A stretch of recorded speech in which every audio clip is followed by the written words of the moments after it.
Hello दोस्तों, कैसे हैं आप सब लोग। उम्मीद करता हूं काफ़ी अच्छे होंगे। तो दोस्तों आज के इस वीडियो के अंदर हम रिव्यू करेंगे एक नए अपकमिंग आईपीओ जो कि 21 अगस्त से लेकर 23 अगस्त के बीच में ओपन रहेगा, ओरियन टेक्नोलॉजीज का आईपीओ।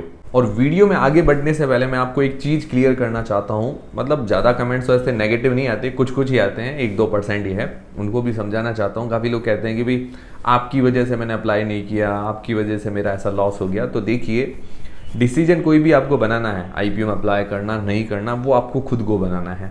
मैं डिसीजन क्लियरली आपको नहीं बता सकता कि भाई आप ऐसा कीजिए वैसा कीजिए, क्योंकि अभी सेबी की तरफ से रूल्स भी स्ट्रिक्ट है। भले ही स्ट्रिक्ट हो, देखिए, बट डिसीजन तो आपको खुद को ही बनाना है। मैं पॉजिटिव्स बता सकता हूँ, नेगेटिव्स भी बता सकता हूँ। काफ़ी लोग कह रहे हैं कि भाई ओला इलेक्ट्रिक में हमारे ऐसा हो गया वैसा हो गया, हमने अप्लाई नहीं किया। तो देखिए, मैंने उसके पॉजिटिव्स भी बताए थे, नेगेटिव्स भी बताए थे। ठीक है, लॉस मेकिंग है तो वो अभी भी है, कोई अभी प्रॉफिट मेकिंग नहीं हुई है कंपनी। ठीक है, और मैंने ये भी कहा था कि एंकर लिस्ट अच्छी आई है, फ्यूचरिस्टिक सेक्टर है, फ्यूचर पर दाव खेलना है तो खेल सकते हो। ये चीज़ें मैंने सारी चीज़ें क्लियर की थी। तो अगर आपको अप्लाई करना ही था, पॉजिटिव लेने तो पॉजिटिव ले लीजिए। आपको अप्लाई नहीं करना, आपको खुद को डर लग रहा था, तो वो आपका दोष है। ठीक है, तो कोई भी आईपीओ में अगर आप अप्लाई करें तो अपनी रिस्क, अपना एनालिसिस लगा के ही करें।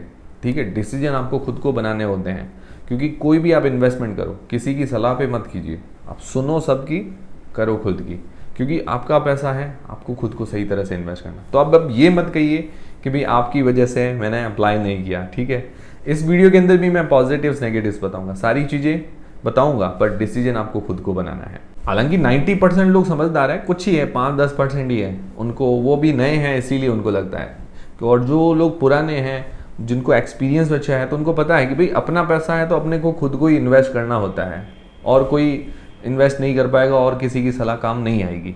तो सबसे पहले इसका ग्रे मार्केट का प्रीमियम देखेंगे, इससे हमें थोड़ा बहुत लिस्टिंग गेंस का अंदाजा हो पाएगा। फिर इस कंपनी की डिटेल्स के बारे में जानेंगे, मतलब सेक्टर कैसा है, फ्यूचर कैसा रह सकता है।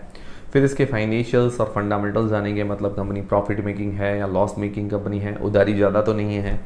फिर अपने पीयर कंपटीटर्स वगैरह उनसे महंगी है या सस्ती है। फिर इस आईपीओ की डिटेल्स के बारे में जानेंगे। अंत में हम जानेंगे कि क्या इस आईपीओ में अप्लाई करना चाहिए, नहीं करना चाहिए, करें तो लिस्टिंग गेंस के हिसाब से या लॉन्ग टर्म के हिसाब से। सारी चीज़ें मैं क्लियर करूंगा, पर डिसीजन आपको अपनी रिस्क, अपना एनालिसिस लगा के बनाना है।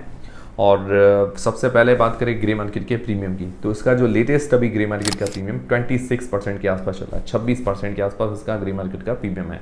तो अभी डिमांड ठीक है, बट अभी हमें वेट करना चाहिए, क्योंकि जीएमपी ऊपर नीचे होती रहती है और ये सही डेटा नहीं होते हैं, एक अंदाज़ान होता है। अंदाज़ा मतलब ऑफलाइन मार्केट में कैसी डिमांड चल रही है, तो वो एक अंदाज़ा है। ये गलत भी हो सकता है, सही भी हो सकता है, इसीलिए पूरे भरोसे ना रहें। 55 रुपये पर शेयर के हिसाब से आज की तारीख में जीएमपी इसकी बता रही है।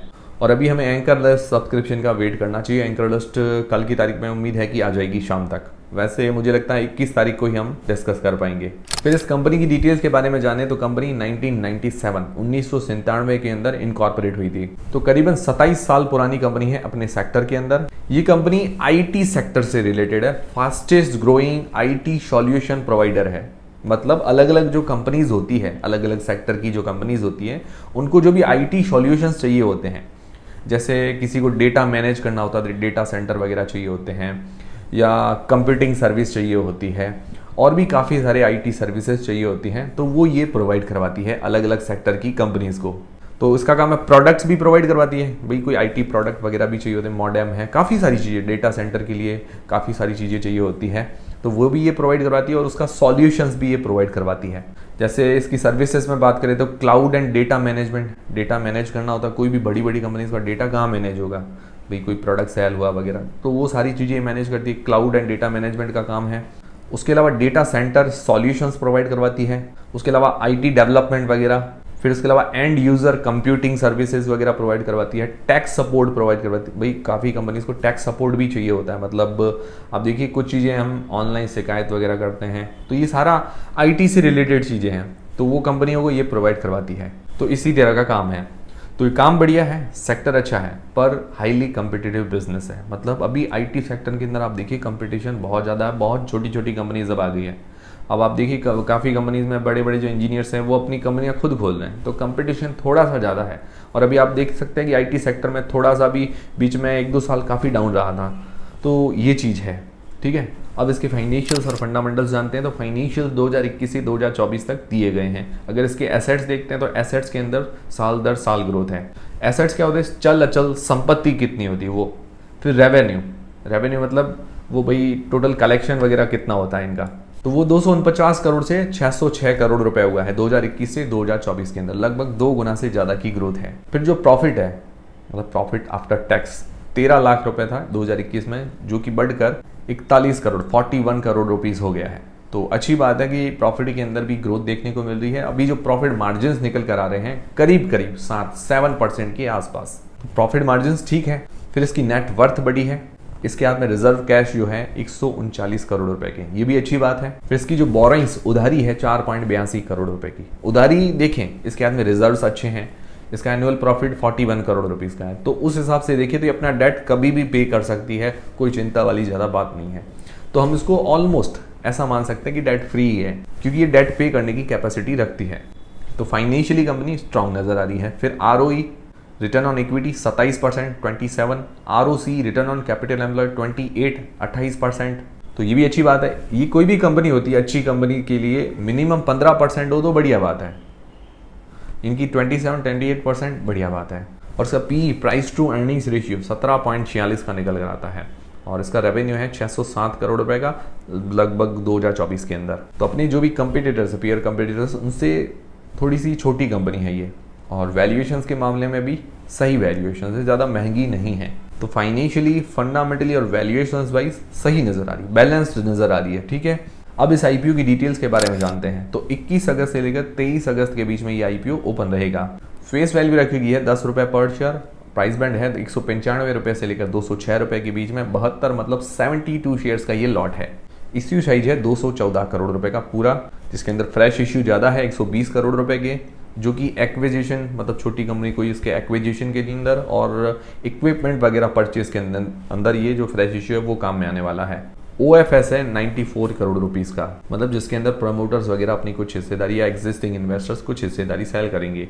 रिटेल पोर्शन है 35% का और इसकी जो लिस्टिंग डेट है 28 अगस्त को। 28 अगस्त को शेयर मार्केट के अंदर लिस्ट हो जाएगा। तो ये हो गई पूरी IPO की डिटेल। अब सबसे मेन सवाल आता है कि अप्लाई करें या नहीं करें, और करें तो लिस्टिंग गेन्स के हिसाब से करें या लॉन्ग टर्म के हिसाब से। उससे पहले दोस्तों, आपके पास या आपके फैमिली मेंबर्स में किसी के पास डीमेट अकाउंट नहीं है, खुलवाना चाहते हैं, तो बिल्कुल फ्री में आप एंजल वन के साथ खुलवा सकते हैं। उसकी लिंक मैंने डिस्क्रिप्शन और पिन कमेंट के अंदर प्रोवाइड करवा दी है। टेलीग्राम व्हाट्सएप चैनल को भी ज्वाइन करना मत भूलिएगा, वहाँ पर आपको छोटे मोटे अपडेट मिलते रहेंगे। और इंस्टाग्राम पर हमारी रील्स वगैरह भी आपको मिलती रहेगी। तो सबसे पहले लिस्टिंग गेन्स के हिसाब से, तो लिस्टिंग गेन्स के हिसाब से अभी GMP तो देखें तो ठीक चल रही है, बट अभी हमें एंकर लिस्ट और सब्सक्रिप्शन का वेट करना चाहिए, तो थोड़ी सेफ्टी रहेगी। और देखिए सारी चीज़ें मैं आपको बताऊंगा, बट डिसीजन आपको अपनी रिस्क, अपना एनालिसिस लगा के ही बनाना है।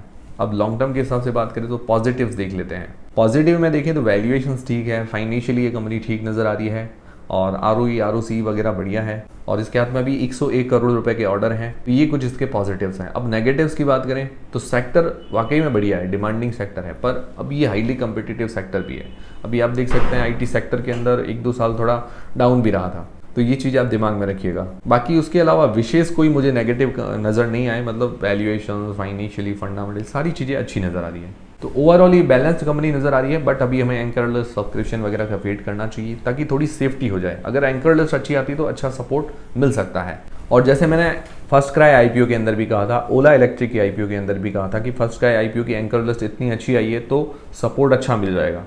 अब मैंने अप्लाई करने के लिए मना नहीं किया था, ना मैंने अप्लाई करने को कहा था, ठीक है। फिर ओला इलेक्ट्रिक IPO के अंदर भी कहा था कि एंकर लिस्ट अच्छी है तो थोड़ा बहुत सपोर्ट मिल जाएगा। अब ये आपको खुद को डिसीजन बनाना है। अब आपका कॉन्फिडेंस नहीं है तो वो अलग चीज़ है। तो दोस्तों ये था ओरिएंट टेक्नोलॉजीज के IPO का रिव्यू। उम्मीद करता हूँ ये वीडियो आपको देख के काफ़ी हेल्प हुई है। तो वीडियो को एक लाइक जरूर करें, चैनल को सब्सक्राइब कर लें, और टेलीग्राम, इंस्टाग्राम फ्री में डीमेट अकाउंट सबकी लिंक डिस्क्रिप्शन के अंदर है। मिलते हैं दोस्तों अगले वीडियो के अंदर।